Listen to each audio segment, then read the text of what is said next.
कम से कम इतना कहा होता, क्या कहा होता सर? कि सर हमें ये कहा होता आपने कि आज आप टाइप 4 लेने वाले हो, उसमें इम्प्रॉपर फ्रैक्शन उसको बोलते हैं। सर टाइप 1 में हमने देखा, हम याद करने की कोशिश करते हैं, टाइप 1 में हमने देखा नॉन रिपीटेड फैक्टर्स, टाइप 2 में हमने देखा, टाइप 2 का नाम क्या था? रिपीटेड फैक्टर्स, टाइप 3 का था नो फैक्टर, और टाइप 4 जो देख रहा है, और ये लास्ट टाइप है सर हमें पता है जो कि है इम्प्रॉपर फ्रैक्शन। इम्प्रॉपर फ्रैक्शन क्या होता है सर? अब इम्प्रॉपर फ्रैक्शन पहले बताता हूं मैं आपको क्या होता है। अब यहां पे कितना है? न्यूमरेटर का डिग्री कितना है? डिग्री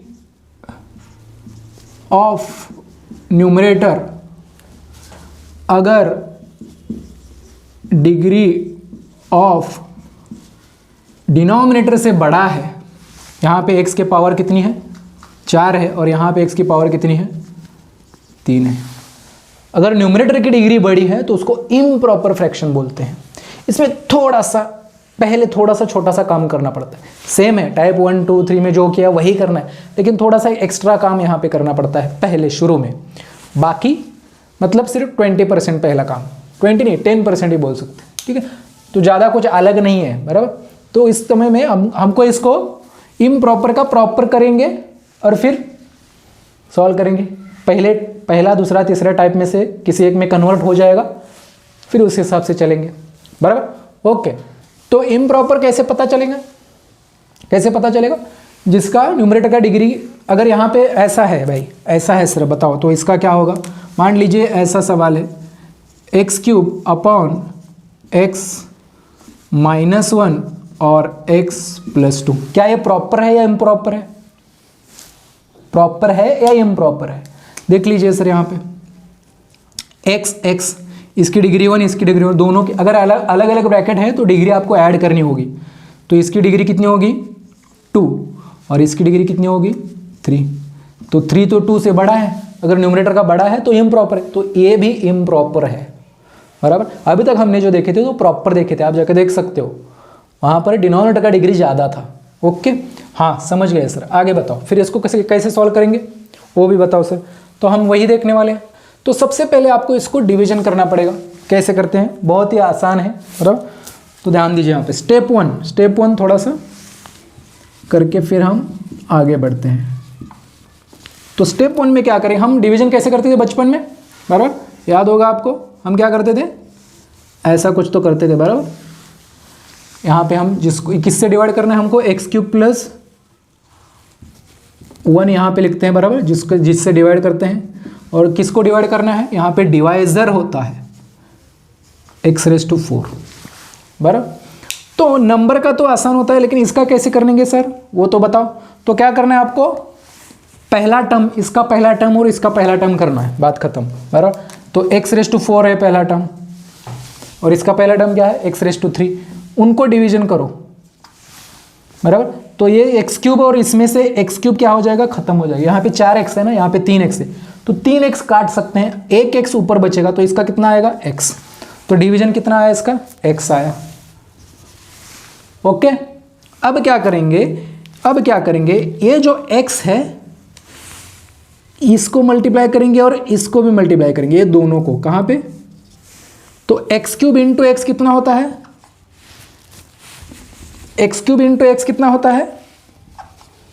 x⁴ होता है, और 1 इंटू x कितना होता है? x होता है। अब इसको माइनस करना है, तो ये माइनस की वजह से इसका भी साइन माइनस हो जाएगा और इसका भी साइन माइनस हो जाएगा, बराबर। तो इसका डिवीजन कैसे होता है? x4 - x4, ये तो कट सकता है, बराबर। और ये क्या हो गया? यहाँ पे सिर्फ -x बचा, बराबर। तो इसका रिमाइंडर कितना आया? -x। क्लियर?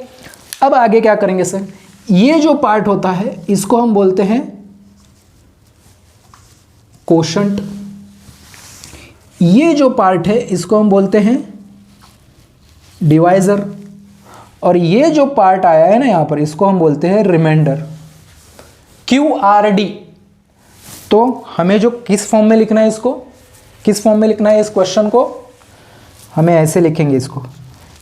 x क्या था हमारा original question? x⁴ upon x cube plus 1 is equal to, इसको कैसे फॉर्म में लिखेंगे हम, q plus r by d, ये फॉर्म ध्यान में रखो, q plus r by d. तो पहले क्यू लिखेंगे, क्यू क्या था -x, ओके सर लिख लिया, प्लस आर कितना है, आर यहाँ पे x cube plus 1 upon D कितना है, सॉरी गलत हो गया, आर वो नहीं है, तो कौन से फॉर्म में लिखना है, q plus r by d. Q कितना है हमारा, क्यू है x, ओके, प्लस आर कितना है -x अपॉन डी कितना है एक्स क्यूब प्लस 1।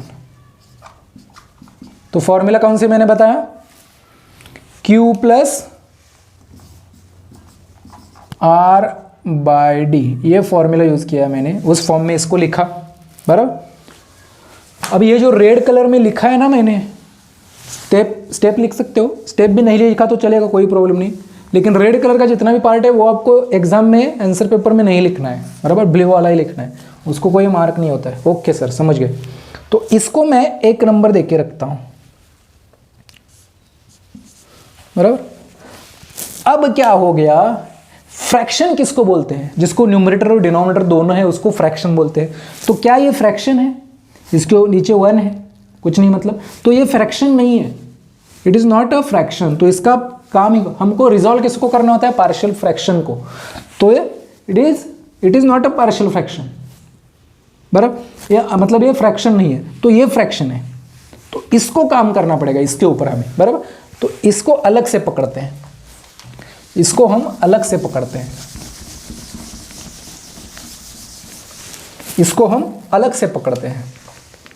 कैसे अलग से पकड़ते हैं, अब मुझे किसको करने की जरूरत है, सिर्फ ये पोया वाला पार्ट, बराबर। और ये जो माइनस है मैं यहां पे लिख सकता हूं, प्लस इंटू माइनस, मैं यहां पे माइनस लिख देता हूं, चलेगा, ओके। तो क्या है, x upon x cube plus 1, x upon x cube plus 1, step two क्या है, x upon x cube plus 1, बराबर। तो ये जो एक्स क्यूब प्लस 1 है, अब ये हो गया हमारा एक्स क्यूब प्लस 1, और ये x, ये टाइप कौन से टाइप में आ गया, इसके फैक्टर्स होते हैं कि हम देखते हैं। अब पिछले 3 टाइप रिवाइज करो, याद करो, क्या करते थे हम, इसका फैक्टर करने की कोशिश करते थे। तो एक्स क्यूब प्लस 1 कौन से फॉर्म में आता है रे, A cube plus B cube, बराबर। क्या फॉर्मूला है इसका, A cube plus B cube का, A plus B A square minus A B plus B square, क्या यही फॉर्मूला है।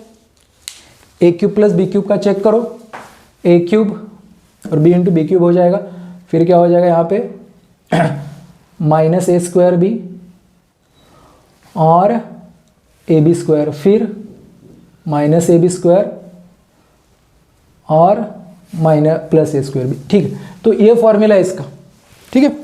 तो इस फॉर्मूला का यूज करके मैं यहाँ पे 1 के ऊपर क्यूब लिख सकता हूँ ना, 1 का क्यूब तो होता ही है।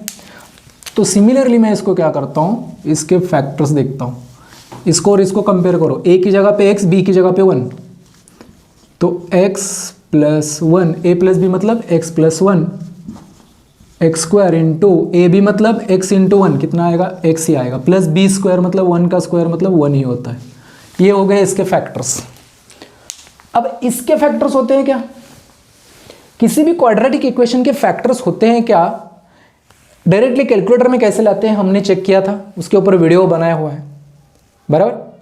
तो आप चेकआउट कर लीजिए और इसको कैलकुलेटर में डालने की कोशिश कीजिए। 1 माइनस 1 1 कैलकुलेटर में डायरेक्टली आता है, कोई चिंता नहीं करना है, बराबर। जब आप कैलकुलेटर में इसके कोएफिशिएंट्स डालोगे 1 माइनस 1 1, तो अब देखते हैं यहाँ पर ऐसे कोई 2 नंबर है जिसका मल्टीप्लिकेशन 1 आएगा और एडिशन -1 आएगा, ऐसा है ही नहीं। तो कैलकुलेटर में इमेजिनरी नंबर आएगा, आयोटा दिखेगा वहां पे, तो समझ लेना उसके फैक्टर्स नहीं होते हैं, बराबर। ये नो फैक्टर वाला पार्ट है, तो ये टाइप 3 में चला गया, बराबर। तो टाइप 3 हमने अभी सॉल्व किया है, मतलब इसका पिछला वीडियो में आप देख सकते हो, पिछला प्रॉब्लम में देख सकते हो आप।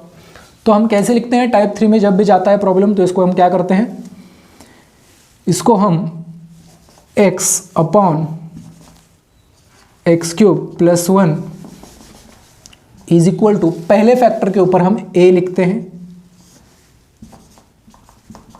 प्लस दूसरे फैक्टर के ऊपर हम क्या लिखते हैं, bx प्लस सी लिखते हैं, bx प्लस सी अपॉन, और इसको मैं अगला नंबर देता हूं 2 नंबर। ओके, अब ये टाइप 3 का हो गया, बराबर, जैसे किया था वैसे ही सॉल्व करना है। तो हम क्या करते थे, अगले स्टेप में जाते हैं, हम स्टेप 3 चालू करते हैं, ए बी सी फाइंड करना है, बराबर, या फिर इसको क्रॉस मल्टीप्लाई करके लेते हैं पहले, फिर स्टेप 3 होता है, राइट। तो क्या हो जाएगा, A into this, A into X square minus X plus 1, this into this, B X plus C into X plus 1 upon, ये कॉपी कर लेते हैं यहाँ पर, बराबर, या फिर ये वाला भी कॉपी कर सकते हो, ये और ये दोनों सेम ही है, ठीक है, इसके ही फैक्टर से, या फिर इसको ही कॉपी कर लेता हूँ मैं, चलेगा, ठीक है। अब क्या करते हैं, ओनली न्यूमरेटर लेते हैं, इसका न्यूमरेटर क्या है x, और इसका न्यूमरेटर क्या है, ये पूरा जो भी है वो आपको लिखना पड़ेगा,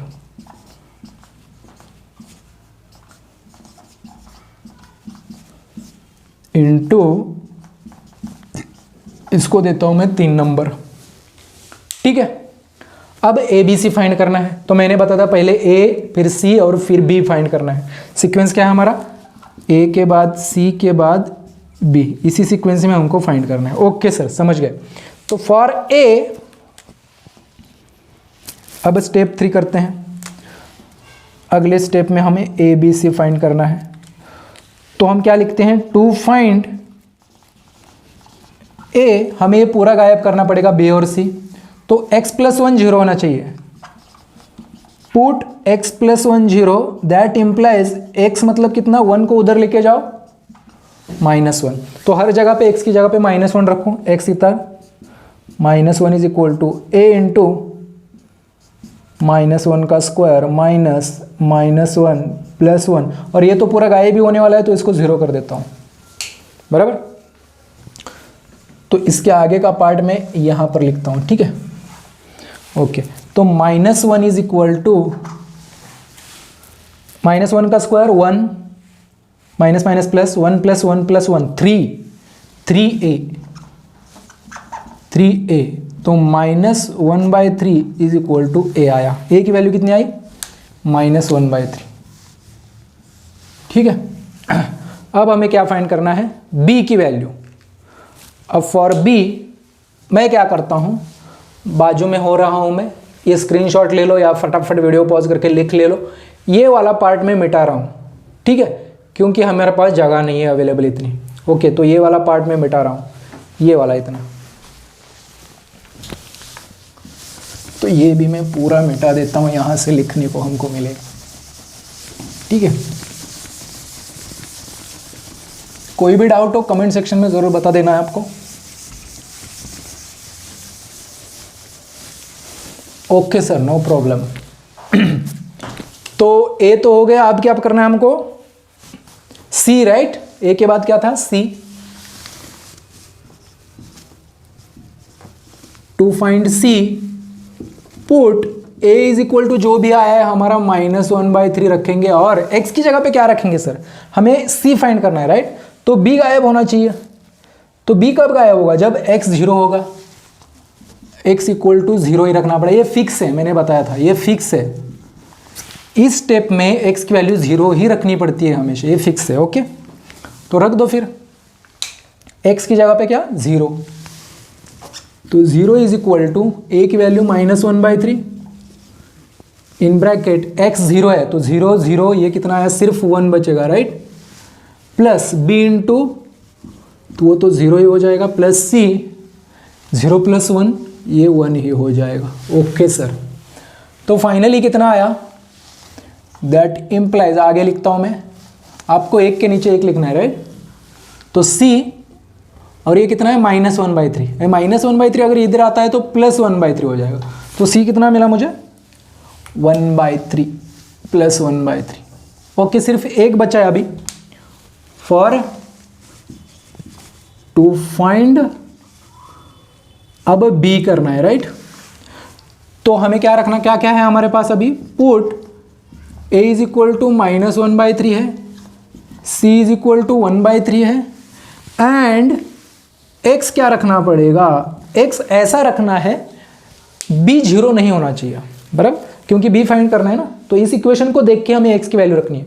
अगर मैं x 0 रखता हूं तो b 0 हो जाएगा, तो नहीं चलेगा यार, b ही नहीं बचेगा तो b की वैल्यू कैसे आएगी, बराबर। तो 0 नहीं रखना है। अगर मैं 1 रखता हूं तो चलेगा, -1 रखता हूं ना तो -1 + 1 ये ब्रैकेट 0 हो जाता है, तो 0 इंटू ये ब्रैकेट भी 0, फिर भी b गायब होता है। तो 0 और -1 नहीं रख सकते, वो छोड़ के कुछ भी रखो यार। तो मैं 1 रखता हूँ सिंपली, ठीक है। पुट x इक्वल टू 1, कुछ भी नंबर चलेगा, ठीक है, 1, 200, 300, -1, 0, आंसर सेम आएगा b की वैल्यू। बस थोड़ा छोटा सिंपल नंबर रखो। तो 1 सिंपल होता है, 0 के बाद कौन है, 1 ही होता है, राइट। इन इक्वेशन 2 ही है ना, सॉरी 3 है, 3 में रख दो फिर फटाफट। तो x की जगह पे 1, ओके सर, इसको थोड़ा ऐसे कर देता हूँ। x की जगह पे 1, a की जगह पे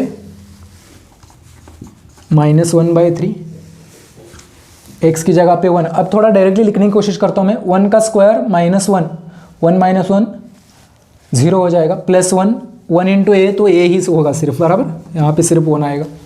b इंटू 1 b, और c की वैल्यू कितनी है,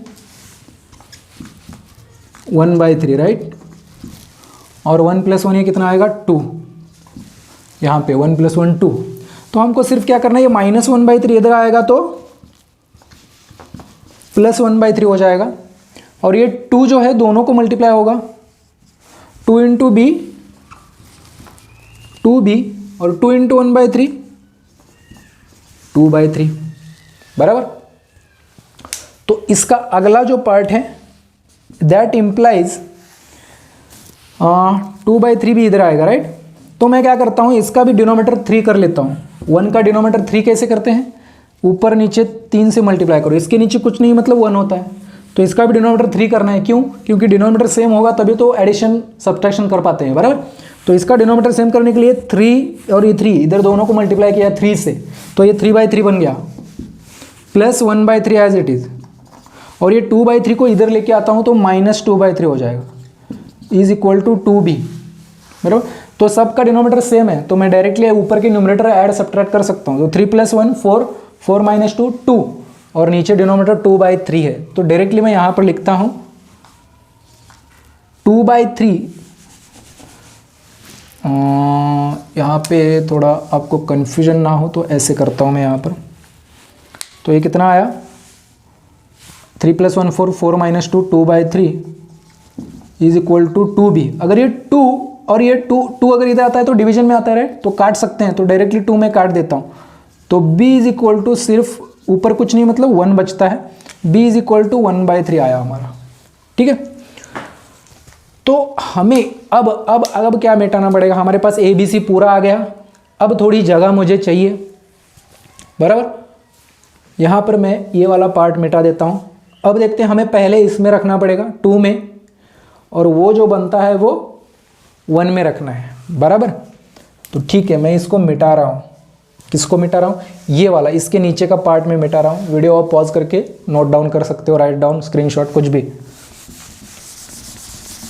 तो मैं ये चीज़ यहाँ पे मिटा देता हूँ, तो हमारे पास जगह अवेलेबल हो जाएगी, ठीक है।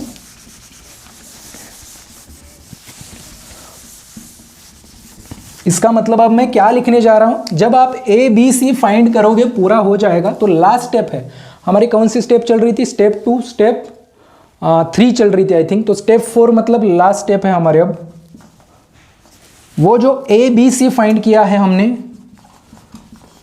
ए इक्वल टू कितना, -1/3 आया था, देख सकते हो यहाँ पे। बी कितना आया, 1/3, और सी कितना है, सी कहाँ है, वो भी 1/3 है। वो कहाँ पे रखना है, यहाँ पर, राइट। इन इक्वेशन 2 अगर रखते हैं तो कैसे दिखेगा ये, x/(x³ + 1) which is equal to, a कितना है, -1/3 अपॉन x + 1 प्लस b कितना है 1/3 x as it is plus C भी 1/3 upon X square minus X plus 1। क्या यहाँ पे ख़त्म हुआ? नहीं, अभी तक ख़त्म नहीं हुआ है, क्योंकि हमारा ओरिजिनल जो सवाल था वो कौन सा था? ये नहीं था, ये वाला है x⁴ वाला, बराबर। तो यहाँ पे रखना है हमें बाद में। तो पुट नाउ फ्रॉम इक्वेशन, कौन सा इक्वेशन? 1 में रख के छोड़ देना है, तो ख़त्म हो जाएगा हमारा, क्योंकि ओरिजिनल क्वेश्चन तो वो है। तो ओरिजिनल ये था x⁴ upon x³ plus 1 which is equal to, यहाँ पे क्या है? x as it is minus. अब ये माइनस होने की वजह से, बाहर माइनस होने की वजह से इसका जो आंसर है, इस वाले टर्म का आंसर ये देख सकते हो, ये पूरा आंसर है उसका। तो इस टर्म की जगह पे ये पूरा रख सकता हूं मैं, क्योंकि धिस इक्वल टू धिस है ना, तो इसकी जगह पे, मतलब यहां पर भी वही है, इसकी जगह पे ये पूरा रखना है हमको। लेकिन माइनस की वजह से क्या होगा, आपको यहां पे ब्रैकेट डालना पड़ेगा। अब ब्रैकेट खोल भी सकते हो, कैसे खोलते हैं ये भी मैं बताऊंगा आपको। तो ब्रैकेट डालने के अंदर लिखते हैं, तो ये एज इट इज मैं कॉपी करता हूं, -1/3 x plus 1 plus 1/3 x plus 1/3 upon x² minus X plus 1। तो दिस इज फाइनल आंसर, ये फाइनल आंसर हो सकता है आपका। तो अगर ये ब्रैकेट खोलना है ना, आपको ब्रैकेट नहीं चाहिए, तो क्या करना होगा, ये माइनस जो है अंदर मिलेगा सबको, तो क्या हो जाएगा, ये माइनस माइनस यहाँ पे प्लस हो जाएगा जब आप ब्रैकेट ओपन करोगे, माइनस माइनस प्लस, और ये माइनस प्लस यहाँ पे माइनस हो जाएगा प्लस। ब्रैकेट खोल दो अगर आपको खोलना है, नहीं भी खोला तो पूरे मार्क्स मिलेंगे। ऐसा नहीं कि ब्रैकेट नहीं खोला तो मार्क्स कट होंगे, नहीं, वो भी मैं यहाँ पे करके बताता हूँ आपको। अब कौन सी जगह पे मिटा दूँ मैं, ठीक है। तो फाइनल आंसर यहाँ पे लिखता हूँ, ठीक है। तो ये मिटा रहा हूँ मैं, ठीक है, स्क्रीनशॉट ले लो, लिख के ले लो, जो भी है। तो आई होप यार थोड़ा लंबा सवाल हो गया है, लेकिन आपको सीक्वेंस पता है, जैसे मैं सीक्वेंस में गया हूँ, वीडियो उसी सीक्वेंस में देखा है आपने, और आप राइट डाउन कर सकते हो, क्योंकि हमारे पास जगह थोड़ी कम है, ठीक है। तो हर बार मिटाना पड़ता है यहाँ पे हमको जो भी चीज़ें हैं उसको। तो आई होप आप सीक्वेंस समझ पा रहे हैं, लेकिन हर वक्त मैंने बताया है कौन सा मिटा रहा हूँ। अगर आप ध्यान देते हैं पूरा तो कोई प्रॉब्लम नहीं होने वाला, ठीक है। उनको प्रॉब्लम होगा जो बीच में से वीडियो स्किप करते हैं या फिर डायरेक्टली आगे जाते हैं, उनको समझ में नहीं आएगा कब कौन सा क्या लिखा था, कैसे चल रहा है। लेकिन जो स्टार्ट एक भी सेकंड मिस नहीं करते हैं, स्किप नहीं करते हैं, तो उनको पक्का समझ में आएगा, डोंट वरी, बराबर। तो आपके ऊपर है। तो लास्ट में क्या कर सकता हूँ, ये करने की ज़रूरत नहीं है, लेकिन आपके मन में नहीं रहे सर, इसलिए मैं बता रहा हूँ, ठीक है। लास्ट में आप इसको थोड़ा सा मॉडिफाई कैसे कर सकते हो, x⁴ x³ plus 1 is equal to, आप क्या कर सकते हो, अगर आपको ब्रैकेट खोलना है तो ये माइनस इंटू माइनस आपको यहाँ पे प्लस होना पड़ेगा, 1/3 अपॉन x प्लस 1, और ये माइनस इसको भी मिलेगा, तो माइनस इंटू प्लस यहाँ पे माइनस होगा, 1/3 into X plus 1/3 upon x² minus X plus 1, ठीक है। इसके आगे कुछ नहीं कर सकते, तो इसको तो फाइनल आंसर आप बोल ही सकते हो। और यहाँ पे रखा, ये इतना रखा, वो भी चलेगा, मार्क कट नहीं होगा, ठीक है। ब्रैकेट खोल के रखो, नहीं खोलो, कोई फर्क नहीं पड़ता है, ठीक है। तो थोड़ा सा सवाल यार लंबा हो गया, लेकिन आसान ज़रूर था। कमेंट सेक्शन में ज़रूर बता देना कि आपको कैसा लगा, या फिर कोई भी पॉइंट अगर आप उसके ऊपर चाहते हो सर कि फिर इसके ऊपर और एक एग्जांपल ले लो, या फिर ऐसे कुछ भी डाउट्स है, तो कमेंट सेक्शन में बोल दो। वीडियो को लाइक करना नहीं भूलना है, ज़्यादा से ज़्यादा बच्चों को इसकी हेल्प होनी चाहिए, बराबर। तो ये जो चैप्टर है यहाँ पे 4 ही टाइप्स हैं, बराबर। ये 4 टाइप छोड़ के कोई भी सवाल आपके एग्जाम में नहीं आएगा, और ज़्यादातर तो यही होगा कि मैंने जो सवाल लिए उसी टाइप का ही आएगा। थोड़ा बहुत 2x की जगह पे 3x हो गया, प्लस की जगह पे माइनस हो गया, इतना वेरिएशन तो चलता है। लेकिन मैं एट दी एंड एग्ज़ाम जब आपकी नज़दीक आएगी, या फिर कुछ दिन बाद मैं आपको एग्जैक्ट एक ये भी दे दूंगा क्वेश्चन बैंक, जैसे IMP क्वेश्चन बैंक, जहाँ पर आपको उतने सवाल मिलेंगे, उतने किए तो परफेक्ट एज इट इज़ आएंगे एग्जाम में, ठीक है। वो भी हम करने वाले हैं, ठीक है। तो आपका काम बनता है चैनल के साथ जुड़े रहना है, सब्सक्राइब करना है, ज़्यादा से ज़्यादा बच्चों के साथ इसको शेयर कीजिए, और वीडियो को लाइक ज़रूर करना है। तो करते हैं फिर अगला सवाल।